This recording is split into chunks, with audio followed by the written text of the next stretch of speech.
Hello, my name is Dr. Rabia and I am currently working as internal medicine resident in Lahore, Pakistan. And I recently cleared my MRCP Part 1 with a score of 717. And I would like to share my preparation strategy with my fellows and juniors. For the first 3 months, I solely did past medicine MCQs along with the high yield textbook. So I depended very much on the high yield textbook. I used to do the chapter first from the textbook and then I would solve the MCQs instead of going for MCQs blindly. So I did the pool round twice and I did the textbook around 3 times. There's also another app as a part of Past Medicine app that includes the high yield facts.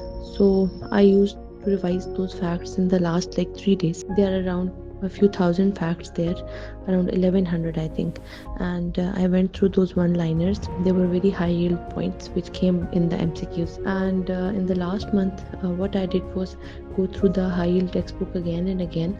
So if you are depending on the high yield textbook, then you do not need to make your own notes since it contains everything and it's quite comprehensive. You can do one chapter per day on if you are doing the high yield textbook.